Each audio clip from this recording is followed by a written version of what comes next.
Man to man, combat hand to hand, hands locked, ready for the last stand, elbow drops, kicks fade bang. If I can make two levitate, better settle mate, lights out, knocked out by the heavyweight. It's Toby from Heavyweight MMA. Very lucky today to be here with one of the very, very well-known K1 superstars, Mr. Ray Sefo, kickboxer, boxer, mixed martial artist, fight organizer, and promoter. Thank you so much for coming on. Thanks for having me, Toby. Man, this is leading on from a talk with Lolo Heimuli the other day. He had some very kind words to say about you, man, and we discussed the early days of your ascent into kickboxing. So thanks to him for helping to hook this up. No. I mean, Lolo is such an. He's a brother. He's one of my coaches for many years, and he and I talked about fights here and there from time to time. So. Absolutely. I mean, he's played a major part of my life coming up in the rankings and whatnot. So, absolutely. Still one of the best coaches out there. He has such an intelligent mind when it comes to analyzing fights and movements and everything else that goes with it, from footwork to timing, offbeat, all that kind of stuff. So, Lolo is truly amazing at being a coach, and nothing but praises for him. We talked about I asked, actually you came up because I asked Lolo the question of what it takes for a champion fighter, how when someone walks in the gym, what sort of traits are you looking for? And he said that lots of people come in with the raw talent, a lot of people come in with raw talent, but it has to be mixed with that perseverance and the willingness to keep training. And he then mentioned you as that person, the person that came in that had the talent and had the commitment, like to go all the way. And more talking about how in 1 year you only missed 3 classes, even though you're fighting and competing, you're the first one back in the gym on Monday after a fight. So would you say this is the right mix for a professional fighter, someone who has those aspirations? Yeah, absolutely. Especially being a young fighter, you obviously got to be passionate about it, but at the same time, you also got to be willing to be committed and also understand that without the hard work and the discipline, and I know that sounds cliche, but that's the reality of being a top level athlete is that you got to be dedicated, you got to be passionate, you got to be disciplined. When everybody else is out there partying and you're back in the gym, putting in the work. And so, absolutely, all those things, for me, it was always about, because the crazy thing is when I go back in the beginnings of it all, I never wanted to be a fighter. So, and maybe part of that was because I didn't want, to lose in front of millions of people, if you will. But after a little while and through competing and winning world titles and then competing against the best of the best, you just realize and understand that it's just part of the game. And so, again, this is saying it's not how many times you get knocked down, it's how many times you get up. Yeah, man. And you mentioned the world titles. You said in one of the interviews I was listening to 6 world titles in 6 weight classes. Is that right?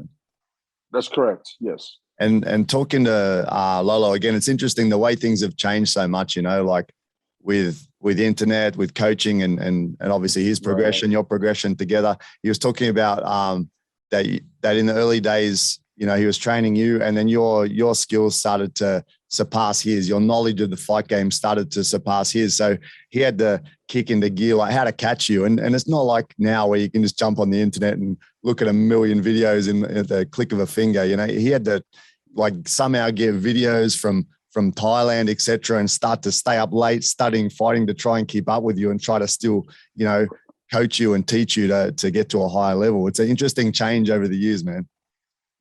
Well, that's right. Yeah. And, and credit to Lolo too, because there wasn't much information and social media wasn't what it is today.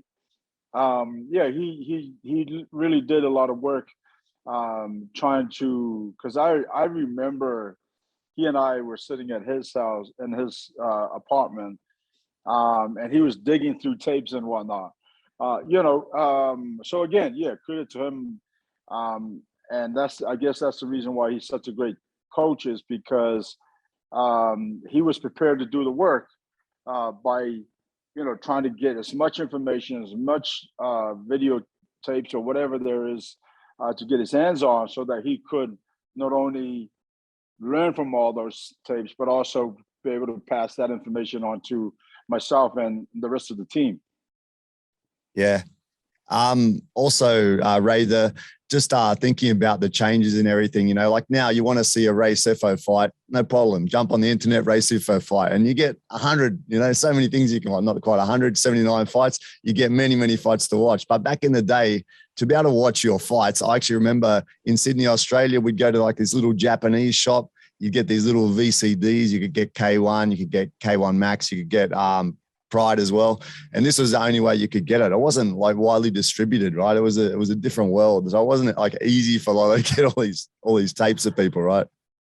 Well, that's right. Yeah, absolutely right. That there, everybody had to kind of like really know who kind of was bootlegging them, or somehow was able to, or there was a store that was able to, were able to get that kind of information, and then and then for you to go along and come along and rent it or whatever that needed to be done. But yeah, back then there wasn't that much information. Now, I mean, throughout my career, I did 110 pro fights and 4 amateurs, and so you can find all that. Well, actually, I think the early days back home in New Zealand, there wasn't much footage at all. So, but all the K1 days and whatnot, you'll find those. You just gotta get on Google or get on YouTube, and you'll find that kind of footage. Yeah, and any talk with you, should mention some of the people you fought, because you read through your list of opponents, and it's just amazing, really. Like anyone that knows anything about kickboxing, K1, it's just, I can't even believe to read through the list. I've got to do it. I've got to actually read through some of them, because it doesn't do justice to you without actually reading them. So Andre Menard, Kirkwood Walker, Ernesto Hus, Jerome Labana, Francisco Filio, Stefan Lecco, Andy Hug, Sam Greco, Peter Ertz, Cyril Abidi, Adam Watt, Remy Bonjanski, Mark Hunt, Mike Bernardo, Gilbert Evil, Musashi, Bob Sapp, Marvin Eastman, Gary Goodrich, Cockley, Simi Schilt, Francois Bothard, Bjorn Breggy, Badahari, Gokhan Saka, Choi Hong Man, Tyrone Spong. The list goes on further than that, but they're the ones that really stick out to me. And that's just an incredible list of killers, right? Yeah, no, absolutely. I mean, like, I always, I'm very thankful that I had the opportunity and grateful that I had the opportunity to compete some of these against some of these legendary names, and like all the names that you mentioned, especially the likes of Sam Greco, who's a good friend. Matter of fact, he just landed in Vegas. One of his boys is fighting this coming week, and Peter Ertz, Ernesto Hughes, Jerome Banner, Mike Bernardo, Andy Hogue, Francisco Filio, the list goes on. And so I was just very fortunate and very blessed to be able to share the ring with those guys, because again, I never dreamt of kind of being able to compete at that level. When I started martial arts and then started competing, you don't know, right? You don't know what you don't know. And so the fact that I was able to not only climb the rankings within the national level, and then when I went international level, and then winning world titles, and then be able to get to K1 and compete with these legendary fighters, it's just a blessing. And so, you just keep those moments and you just cherish them for life. Yeah, man. And you mentioned Sam Greco's over there. I had a chance to talk to him a little while back. Jimmy Crute, right? Jimmy Crute's coming up. I'm pumped for that fight as well, man. Very excited. Yeah, so you mentioned that you still talk with some of these guys, Peter Ertz, who's Greco, Labana, Mike Bernardo, Peter Ertz. It's great that you guys are still in touch. Like you said, you guys fought so hard that you're actually taking a piece of each other. You pretty much, on some of those fights, you're taking some of your life, some days away from your life, the fights that you guys had. And it's amazing that connection that you guys share, right? Yeah, absolutely. I mean, Mark and I, we kind of knew of each other, but we didn't really know each other until after we fought. And when that fight happened the way it happened, yeah, absolutely. These guys, they have, they've taken a piece of me and I've taken a piece of them. And I feel like there's a special bond between all of us because when you're in there, obviously as a younger Sefo, you never use the word intimate, but it is intimate when you're in there and you're batting it out, and you're literally taking each other's, piece of each other. And so, and it wasn't until after the fight that Mark and I became friends, and so he and I would, connect on certain things, and we talk from time to time. Every now and then, we talk over social media and whatnot. I talk to Ernesto and Peter Ertz a lot. Yeah, and so it's really cool to also Sam Greco. So it's really cool that we can, within social media, we can still talk to each other and see how they are, and just to catch up. And so, yeah, no, I got nothing but love and respect for all these guys. That's awesome, man. And that, obviously, the Mark Hunt fight was one of the most well-known fights of yours. And I heard someone the other day talking to you and asking you a question. What was going through your head when you dropped your hands? But if they look back on a few of your fights, man, that's not an uncommon thing to do, right? You like to drop the hands and stick the chin out sometimes, right? It's a bit of showboating, if anything, yeah? Yeah. I don't know why that happened, but, for me, like, it's just within the moment, you know what I mean? And so that happens. And sometimes I think subconsciously I try to draw them in. Yeah. And so, but with Mark, that was a little bit different because, Mark was able to also do the same. And so we literally just stood in the middle and slugged it out. But that's the fight that everybody talks about. It doesn't matter if I'm in Tokyo, or if I'm in, Hong Kong, or I'm in Paris or Brazil. Everybody, when they see me, they're like, "Hey, Ray, man, so good to see you. Man, that fight with you and Mark, that was just unbelievable." So everybody talks about that fight. But yeah, it definitely was. It definitely was a fight that I think it just needed to be fought the way it happened. Because Mark is such a beast and such an amazing fighter, and of course, an iron chin. And so, the fight happened. And listen, it takes two to tango.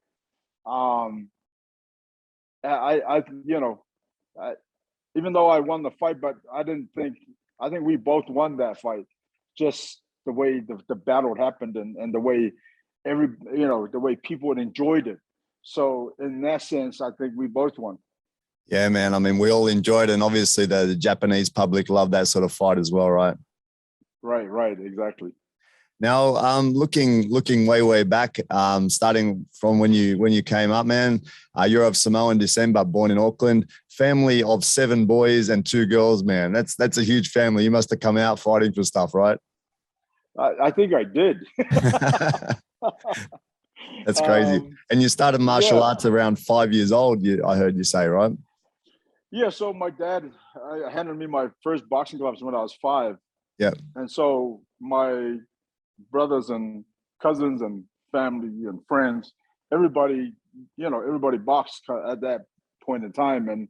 And so at 5 years old, I was sparring, 6, 7, 8-year-olds. And yeah, again, you're so young, you don't really think anything of it. You know what I mean? Yeah.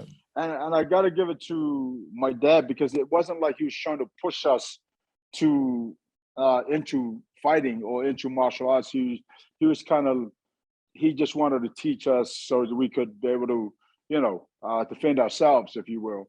and but then because dad also loved watching martial arts movies, the likes of Jackie Chan and Bruce Lee and whatnot. So at the age of 7, he rented these movies, and right away I fell in love with martial arts because I was saying to my dad, "Wow, why do I have to learn just to box when use my hands when I could use every part of my body, you know?" And then you turned into Jackie Chan, right? You pretty much turned into Jackie Chan and started Wing Chun, yeah, and smashed that for 6 years, right?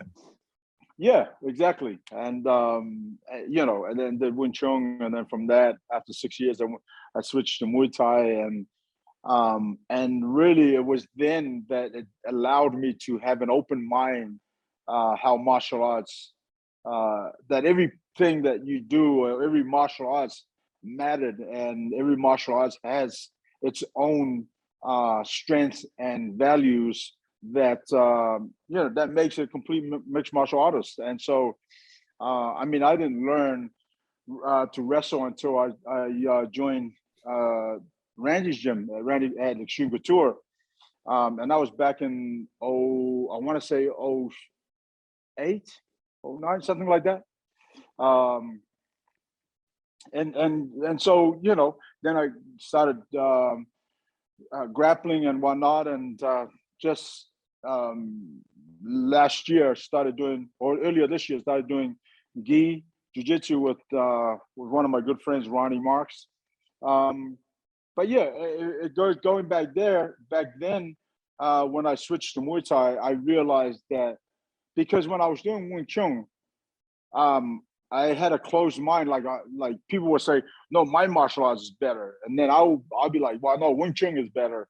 But it wasn't until I started experiencing different arts that allowed me to kind of go, "Okay, every art is good, and they all have their own, you know, use of self-defense and everything else that goes with it, their values and their morals." And it's amazing. It's amazing. Yeah.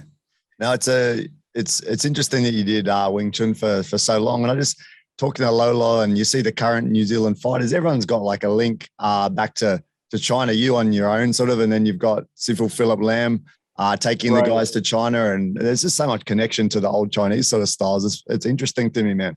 And like you mentioned, like people can look at Wing Chun on its own and say, shit, they can't fight in UFC or whatever, but every type of martial arts has a certain element that is a very useful element, really, from Taekwondo, karate, Wing Chun, etc. There's parts of it that are very useful. And then being a student of the game, such as yourself, you take pieces of different arts, whether it's mental, spiritual, physical, and then you put them together to be that complete MMA fighter, right?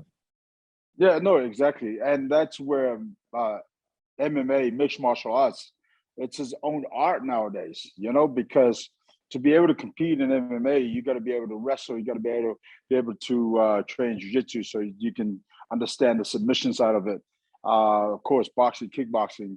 And so, yeah, you're learning all these different arts that combines what a complete mixed martial artist is. And, you know, and again, from karate to kung fu to boxing to kickboxing to jiu-jitsu to judo, you know, I mean, the list goes on. And so it's really amazing to see how far the martial arts has come, and how it's evolved so much in the way that, because if you look at MMA today, fighters, that is,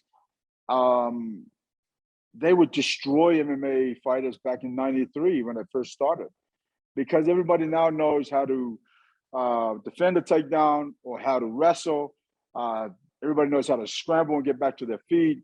Yeah, it's just an amazing thing to see how far martial arts has come, and how amazing all, you know, the people that's allowed it to continue to grow, should I say.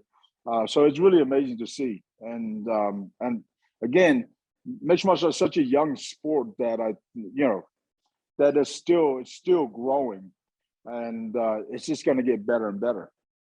Yeah, man, it's such a dynamic mix, right? Like there's so many skills involved together that you've got things swinging up and down in favor of strikers and swinging back to in favor of wrestlers and submission artists. Right. You've got a Khabib who excels on the ground. You've got an Adesanya who excels standing. It's a very dynamic environment, man. Still Right. looking back at the development, man, looking back in the early days of New Zealand when you started your Thai boxing, Balmoral Lee Gar, this sort of environment. I saw a cool video of old days doing an interview with you and a couple of the other fighters. Young, slim-faced Ray Sefo. It was a long time ago. What was it like back then, the early days of learning Thai boxing? It was really it was amazing because, you know, again, Lolo kept this family environment where you know, you did everything that you did, and then you would go to training. And for me, I would train, you know, twice a day, and it was always it was always uplifting and good to see my teammates, and because we were all striving for the same thing. We were all, you know, dedicated and into becoming some of the best in the world, and you know, and that was kind of like, well, the mindset when it first started was to become a national champion, and then as more experience we gained, the more we wanted to challenge ourselves to see how far we would go. But yeah, no, it was such a great environment. And again, credit to Lolo because he, you know, he's the one that kind of set those rules and how it was going to be in the gym. Yeah, the video I was watching, actually, some of the guys mentioned that about the environment in the gym, how it was such a, you know, friendly team environment. And now you look at some of the evolution of the same gym when you look at CKB, et cetera, and they say exactly the same thing, that it's the team environment.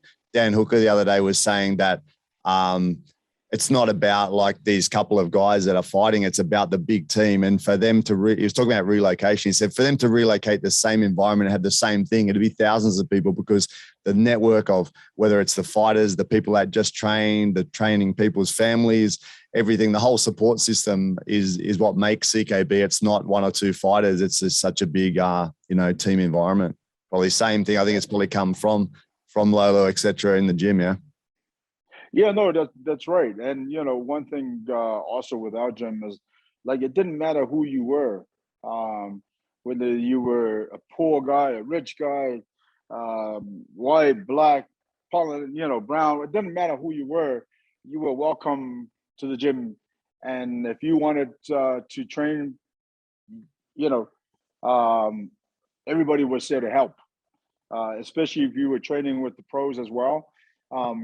You know, we would all kind of pitch in to help the younger guys or the guys that were just starting to learn. And so, yeah, no, the environment was definitely a very positive and uplifting environment in there. So, I guess that's the reason why, you know, we created so many champions, national champions, world champions, international champions. I mean, it was just an amazing time where you would have 8 or 10 of your teammates on the card, and you know, all walk away with a win. It's just an incredible and an amazing feeling to be able to have that kind of, you know, environment and team that you knew that they had your back at any time.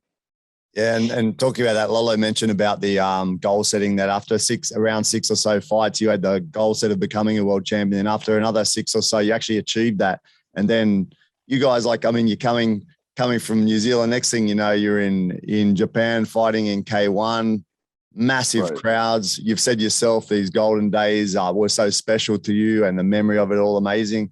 What was it like to be going over there and experiencing that? It must be huge, right? Yeah, no, it was massive. I mean, I remember walking out the Tokyo Dome in front of 80,000 people for the first time, and I'm like, wow. You know, we're not walking in front of where we started, where it was like 1,500 people or 1,000 people. Now it was 80,000 people, and it didn't matter how high I looked. There was just, you know, just layers and layers of people within this arena. And so, I mean, to experience that, it's again, it's something that I would take to my grave. It's just all the days and times and my years throughout K1 was definitely the most amazing time of my life. And now, you know, I'm at a different part of my life. It's again, I thank the good Lord every day that I live the life that I live and I'm able to do what I do because I love my job. I love what I do. I love martial arts, and there's just, you know, so much positiveness within martial arts altogether, and it doesn't matter if you're a beginner or if you're a top level fighter or if you're just an amateur that's trying to, you know, just achieve little goals here and there to get to the big ones. That kind of mindset is, as Beulah and I would say, it's a winning mindset. Yeah, you mentioned before about focusing on growth, right? And obviously you've shown that you're still learning to this day, doing gi, you know, starting to do gi and progressing through all these different martial arts. Yeah. Can you talk about that all, like a bit more about the growth? Like why is that important? And what does it do for someone to focus on growth, whether it is a martial art, whether it's something else? Well, it's important because then it allows you to live, right? It allows you to see other parts of life in a very positive light. You know, life is life is hard, but if in martial arts and you have that understanding of growth as a human being, as a person, growth within martial arts, growing within not only the art in itself, but also if you're competing within the game. And so when you relate that like I do, everything that I've done in my life, and if I'm hitting tough times, I always relate it back to martial arts because I've seen the best and the worst within the game. And so when you can have something to bounce off and learn from and make it and turn that negative into a positive, then you're constantly growing as a person. So it's the same within the art. I mean, for me, I never wanted to do gi, but then I realized that there's so much more than just grappling. There's so much more that you learn from doing gi than just, you know, no gi grappling. And of course, when I started doing gi, I started to realize that, man, even the smallest details matter. And of course, then I relate that back to my stand-up game. You know, as they say in boxing, is a game of inches, and it's so true. It's the same within the, you know, the grappling side of it, and so yeah, it's really important not only us as martial artists to continue to grow within the arts, but also as people to kind of continue to grow as human beings and as people, so that we can also pass along to our own kids that growth and that understanding, and so that they don't make as much mistakes as we did when we were younger or young adults, if you will. Yeah, man. And I think some of your traits, you know, it's so clear how you were so successful and things that we can learn from you, that perseverance that Lolo mentioned. Something I was hearing you talking about doing some pro wrestling or whatever, but the main point to it is that you've experienced everything. You've done traditional martial arts, you moved through kickboxing, you did boxing, you tried MMA, you're doing gi, you've done pro wrestling. But the main thing about it is that you attack curiosity. I think you mentioned like that. You know, if you are interested in something, you'll attack it and you'll do it, you know. And I think that's something that we can all learn from. No, absolutely. I've always been somebody that likes to try different things and continue to learn. And like I said earlier, you know, it's the same within life. I mean, listen, there are times where I'm driving down the street and somebody cuts you off and I'm like, you son of a, but then then the next day, I'm like, okay, please, just give me a little bit more patience today. Just kind of just let things go. And so, that's just, again, that's just learning from within the days and within time that trying to understand, to kind of just sometimes let things go and continue to evolve as a person. But at the same time, even within martial arts, I'd always wanted to learn more and evolve and continue to grow.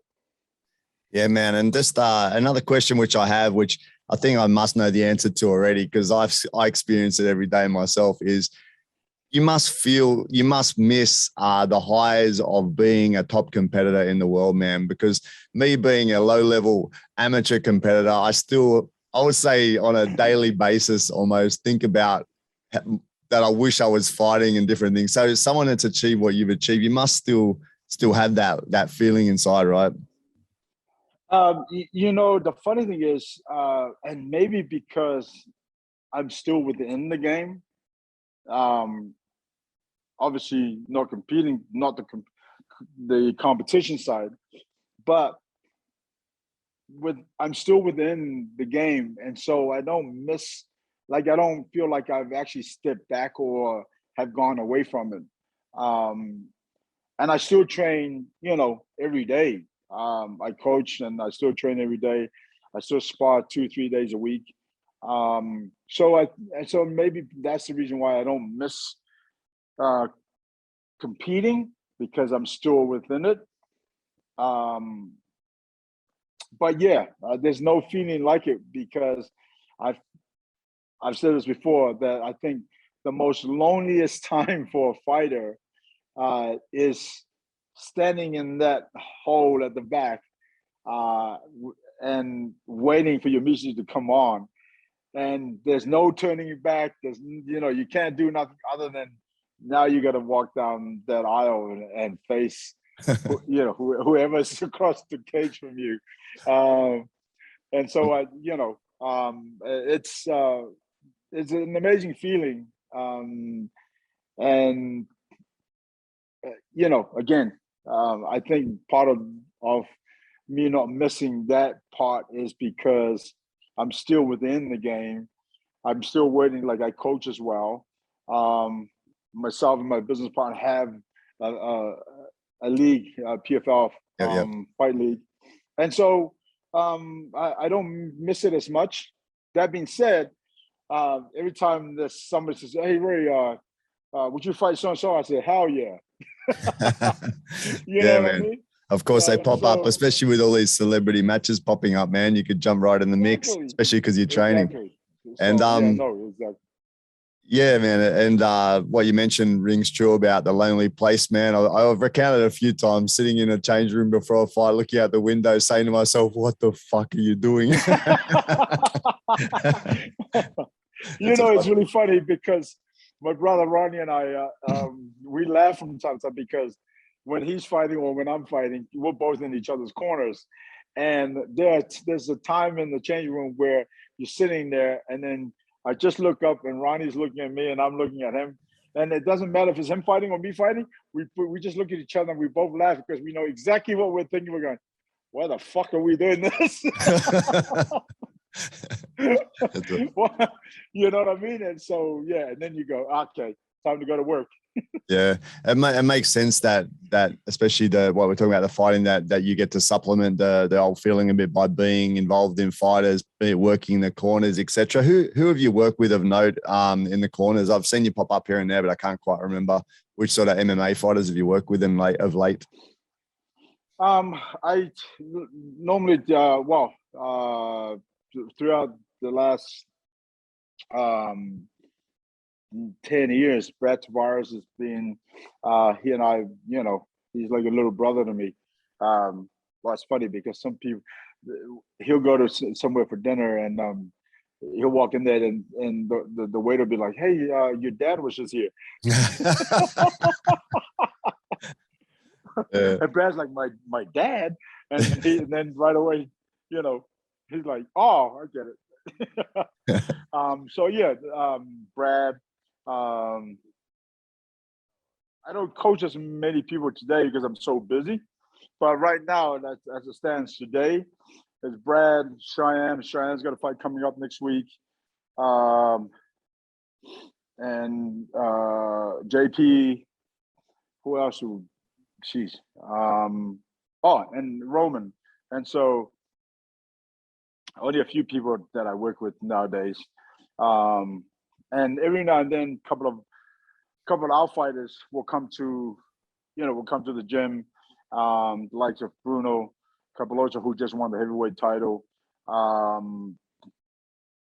Just a mixture of different people will come and for whatever, 2 weeks, 3 weeks, whatever, and train with the team, and then somebody out, some of the other people will come in. So there's very few people that I work with now. Yeah, man. There's quite a few. I see you pop up every now and again, so it's good to see you still in the game, man. Hey, talking about being back in the change room, looking at your brother. I'm interested just quickly, your psychological prep for fights. How did you prepare? Like I said, you fought a host of killers. How did you mentally get around that? For me, the mental part of it for me was always my physical, if you will. If I was 100% fit and no injuries, I'm good to go. But when I go into a fight with, niggling injuries here and there, I kind of like just have to go into myself and just keep reminding myself that I've done all the work. I'm just as good, or if not better, than the other guy. And I just got to be smart and keep things sharp and go from there. And so, there are times where it's easier said than done, but I normally kind of, and then sometimes, it's but through that fight week, I take times here and there throughout the day just to kind of, I don't want to go say like meditate, because then suddenly like I'm like meditating for hours, but that's not it. It's just reassuring myself of who I am in the game, what I've done in the game in terms of training and getting prepared for that particular match, and also praising the opponents that I'm about to face. They're just as good as anybody, and we're good to go, and we're ready. So that kind of thing is just reassuring myself that I've done all the work, and that I'm ready to compete with whoever that's I'm about to face. Yeah, Sam kind of hinted on the same thing, that you tick the boxes, you do the work, and then that helps you mentally, right? It's not just about your mental, it's about getting your physical ready. Man, I only got pretty much two more questions for you, if that's all right, man. Yep. Thinking about you now, look at you sitting over there in LA. I mean, in LA, just doing your thing. Do you miss home, man? I mean, originally you're Samoan background, born in Auckland. That's your heritage, man. There's a lot of connection between, Pacific Islander, that sort of area, everything. Do you feel like you miss it? Is your heart in that place, or what's happening, man? You must miss it, right? Yeah, no, absolutely. Because I still have a lot of family members there and friends. Neil Walker is one of my best friends, who also helps with so many things that, he's one of the guys that I call if I needed to get confirmation on something, or if I needed to bounce ideas off. But yeah, no, I definitely miss home. But the States has been home for me for the last 27 years now. I lived in LA for a little under 11 years, and I've been now here in Vegas now for 17 years. And so, Vegas is home, but absolutely. I mean, it's funny though, because this year, before COVID happened, but this year we were planning, 2020, we were planning to, I was planning to take the family back home because my kids haven't been to New Zealand yet, as well as my wife, and so I wanted to take them home, but then of course, COVID hit, and so those plans are kind of, pushed back for another year or so, and then it's, we have to go home at some point, just so that the kids can see where I grew up and see, the family and whatnot. Yeah, man, beautiful, beautiful part of the world, and obviously a very different place to where you're at right now. Yeah. Absolutely. Yep. Absolutely. Man, speaking of New Zealand, my last couple of questions, couple of upcoming fights. Firstly, involving New Zealanders, of course. Brad Riddell versus Rafael Fiziev. Any thoughts on this fight, man? Listen, Brad is, he's a beast, Brad. Brad is the guy that's going to come every single time and try to take your head off. And so my money's on Brad, of course, but at the same time, he's got to be, be patient and just do what he does best, and that's walk people down and fight. Yeah, man. And the next one, we've got quite a few. Like you said, Jimmy Crute, we've got all the Aussies and Kiwis fighting on the next few cards. But the one I want to ask you about is Kai Kara France, Cody Garbrandt. A big fight for Kai. Yeah, it is. Cody's a tough opponent, but I think that fight, because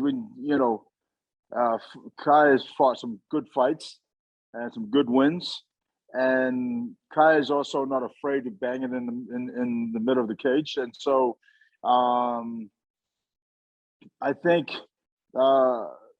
he's just got to be smarter in the way he approaches that fight, because Cody is a tough guy. But the good thing about fighting,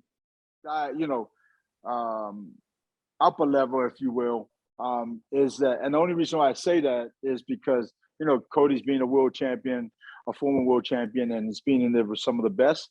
And I think if Kai sees that as a good challenge, and that he's got nothing to lose, there's, then he's mentally going to be set and ready to go. But yeah, it's still a 50-50 fight, because Cody's still very good, but so is Kai, and Kai is the young gun who, if he beats Cody, that really, raises his stocks, and so I think it's a fight that it's a fight that's definitely winnable for him.